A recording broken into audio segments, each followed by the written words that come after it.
अस्सलाम वालेकुम वरहमतुल्लाहि वबरकातुह। अज तकरीबन तीसरा चौथा दिन है, 18 तारीख वाले दिन इस आईडी तो मैंने मैसेज आया जी, हाय हाय ये वो दिस एंड दैट। फिर मैं ਉਹਦੇ ਨਾਲ चैट शुरू की ਜਿਹੜੀ ਹੈ ਤੁਸੀਂ पढ़ रहे हो। और जनाब इस तरह के लोग ਤੁਹਾਡੀ ਇਨਫੋਰਮੇਸ਼ਨ ਲੈ ਕੇ ਤੇ ਤੁਹਾਨੂੰ ਚੀਟ ਕਰਦੇ ਨੇ। ਹੋ ਸਕਦਾ ਤੁਹਾਡਾ ਅਕਾਊਂਟ हैक कर लैन या मतलब कोई ਤੁਹਾਡੇ ਨਾਂ ਤੇ आईडी बना लैन या कोई मतलब इस तरह का निज़ाम ਚੱਲਿਆ। ਤੇ ਇਸ ਵਾਸਤੇ मैं वीडियो बना रहा कि ਇਹਦੇ ਤੋਂ ਤੁਸੀਂ ਸਾਰੇ अवेयर हो जाओ कि इस तरह की कोई भी चीज़ आवे तो अपनी इन्फॉर्मेशन लीक नहीं करनी, ठीक है।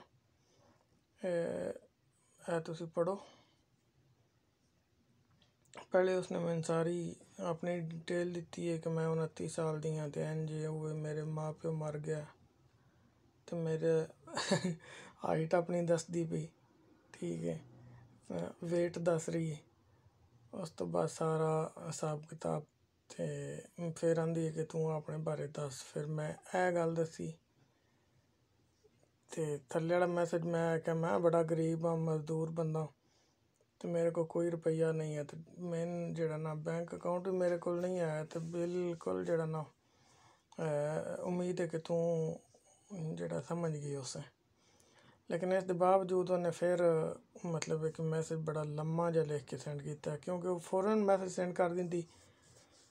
तो यदा मतलब है कि उन्होंने लिखे ने मैसेज इंज ना लिख के सेव किए ने कि बंदे पागल बनाने ने, ठीक है। फिर उन्हें बड़ा लम्मा जहा मैसेज सेंड किया। उस तो बाद सारे ने मैं उन्होंने यह मैसेज किया कि मेरा पाकिस्तान मुल्क है तो बड़ी बेहतरीन जगह विजिटर्स वास्ते, तो बड़ियाँ मतलब कि उत्थे अपॉर्चुनिटियां न।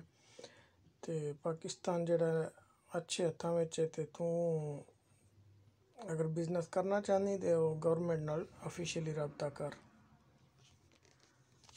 तो उस तो बाद जनाब कहती है लम्मा जहा फिर एक कापी पेस्ट मेरा ख्याल उन्हें किया है, जो भी सिस्टम बड़ा लम्मा जहा मैसेज सेंड किया उस।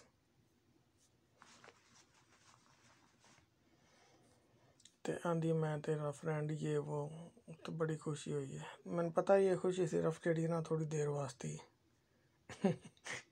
फिर मैं ओके कहता ठीक है। तो फिर मैं आख्या कि मतलब मैं टुटी फुटी जी अंग्रेजी आँदी है मैं सट्टी गया ना, तो मेरा ख्याल समझती गई है जिमें भी उन्होंने समझ आई है। उन्हें पता लग गया भी बंदा जड़ा ना पूरा जी ये पंगा लै ही रखा मैं।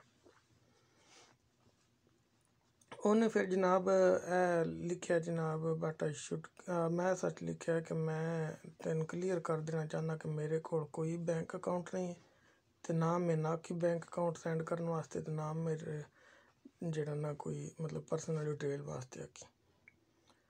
फिर जनाब आंदी है कि मैं लम्मा जहा फिर मैसेज उन्हें सेंड किया।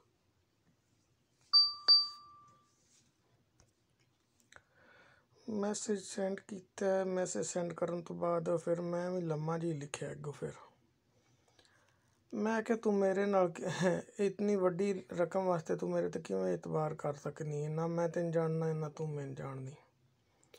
उस तो बाद जनाब मैं क्या मैं तेरे तो पहले भी जियां त्रै जड़ियां ना दो त्रै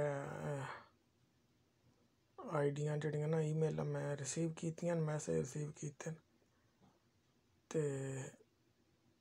लेकिन उन्होंने मैं जिस वेले रिफ्यूज़ किया बैंक डिटेल देने वास्ते, तो उन्होंने मैंने ब्लॉक कर छड़िया। तो मेरे को कोई बैंक अकाउंट न तो ना मैं आखी। तो जे मनी ट्रांसफ़र करना चाहती तो ऑप्शन बड़ा सोहना खुला जो वैस्टर्न यूनियन के थ्रू कर, तो मैं उन्होंने मतलब कि नहीं कढ़ांदा जिन्ने तक तू आ ना रहे, तो तू आ जा तो फिर कढ़ा लाते। फिर उन्हें मैंने मैसेज फिर सेंड कर दिता पागल दी बच्ची कि ए डिटेल सेंड कर। फिर मैं आख्या मैं बई नहीं करना, मैं तेन दे ही नहीं सकता अपनी इन्फॉर्मेशन। उन्हें आख्या मैंने तेरी मदद की जरूरत है। मैं आख्या मैं केड़ा इमरान खान हाँ। तो मैं फिर आख्या मैं ਤੇ ਮਦਦ ਤੋਂ ਇਨਕਾਰ ਨਹੀਂ ਕਰ ਰਿਹਾ ਤੇ ਆਂਦੀ ਹੈ ਦੇ ਚਾ ਇਨਫੋਰਮੇਸ਼ਨ। ਮੈਂ ਕਿਹਾ ਨਾ ਮੈਂ ਨਹੀਂ ਦੇਣੀ ਇਨਫੋਰਮੇਸ਼ਨ। ਤੇ ਫਿਰ मैं क्या तू जड़ा ना मेरे मुल्क आ, मैं तेरे नाल 24 घंटे रहा जितने ताईं तेरा बिजनेस कामयाब ना होया। लेकिन उस तो पहले मैं तेन कोई अपनी पर्सनल इन्फॉर्मेशन जड़ा ना वो नहीं सेंड कर सकता, मेहरबानी कर ते समझ दिया गल नूं। वो आंदी है जे तेन नहीं तू मेरी मदद करना चाहना है तो मैं अपनी तेन इन्फॉर्मेशन सेंड करा। मैं कॉल की थी, मैं क्या भी चलो पता लग जाता, कट्टी कटाउनी खोल जाता। कॉल उन्हें रिसीव नहीं की थी। फिर मैं क्या मैं तेरा बड़ा गर्म जोशी नाल अपने मुल्क च कारोबार करने वास्ते तेन जड़ा ना वेलकम कर आखांगा। किसी ध्याड़े किसी टाइम जिस तू चाहें तू आ जा तो मैं इंशाल्लाह तेरे सामने होसा ते मैं तेरे बिजनेस च तेरी मदद कर सा जिवें तेन चाहिदा है। फिर मैं क्या मैं ना तेन इन्फॉर्मेशन नहीं दे सकदा, इस वास्ते सॉरी। मैं ते ना अपना ते मुल्क दा नां जड़ा ना सेंड कर सकना। कहंदी है कि मेहरबानी कर ते दे, क्योंकि मैं आंदी है कॉल इत्थे जड़ी ना वो कैंप विच कॉल अलाउ नहीं कि वो। मैं क्या चलो ठीक है जे तेरे आदि मेरी जॉब चली जाती। मैं क्या जे तेरे कोल एड्डी वड्डी रकम है वो भी डॉलरां च ते तेन एड्डी केड़ी मैं क्या मुसीबत पई है डरने दी नौकरी तो। फिर मैं क्या कि अगर तू मैं तेन ये गल दसना चाहना कि अगर तेरे को लाजमी वाकई रकम है बड़ी सारी ते तू मेरे नाल काम शुरू बिजनेस बल्कि तू शुरू करना चाहनी है तो ढेर सारे अपॉर्चुनिटियां ने ऑनलाइन उत्त कारोबार कर या फिर किसी गवर्नमेंट नाल रबता कर। अगर फिर भी तू मेरे नाल ही गल करनी है तो मैं क्या मैं ते नहीं कर सकदा, तेन इन्फॉर्मेशन नहीं दे सकदा। ओह्दा यही हल है कि तू आ जा इत्थे ते मैं तेन वेलकम करसां। जेह्ड़ा तू बिजनेस करना होया पहले ओह् डिसाइड करां दे, डिसाइड करन तो बाद जनाब ओह् फिर असीं चैक करां दे कि जी केह्ड़ा